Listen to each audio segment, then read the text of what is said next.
Hi everyone, this is John, and I want to talk about St. Peter. So who was Peter the Apostle? The Catholic Church hails him as the first pope, but who was Peter before he became this? Okay,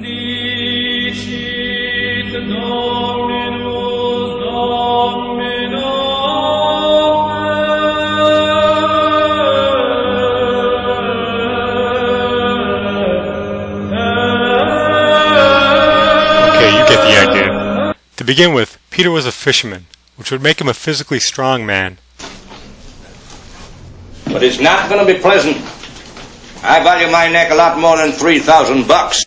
Jesus called Peter the Rock, which fits because he sank like a stone when Jesus called out to Peter to join him to walk on the water. Peter was also tough. He swung a sword and actually cut off a man's ear to keep him from arresting Jesus. The fact that Jesus told him not to meant nothing. In fact, Jesus healed the man and then actually scolded Peter in front of him. That had to hurt. I assume Peter didn't pick up the ear and do an impromptu hearing test. Hey, what's going on? You hear that? Jesus also had a nickname for Peter. Satan? Okay, that's not fair. Let's do that again. Jesus also had a nickname for Peter.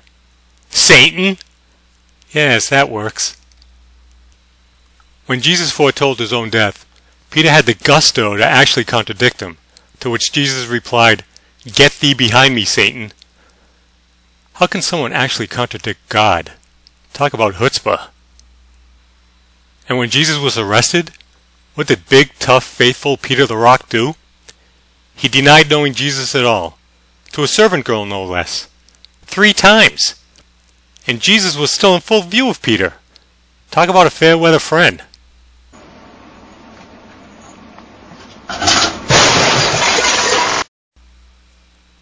Yep.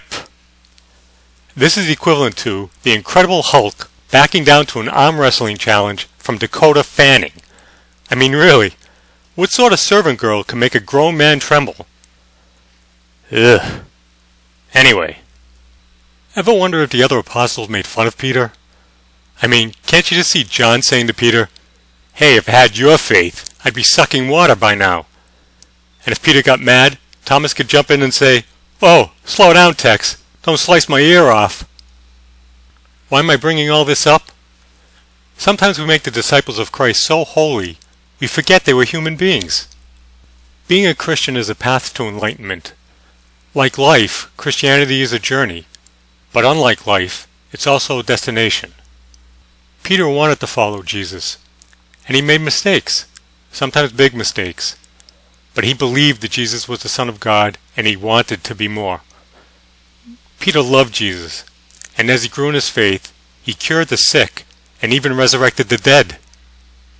And when it came time for Peter's crucifixion, more than 30 years after Jesus was crucified, he requested to be crucified upside down, because he didn't feel worthy to be executed in the same manner as the Lord. So the next time you feel guilt or shame because you slipped in your faith and did something you thought was unchristian, even after you've accepted the Lord, think of Peter and fight the good fight.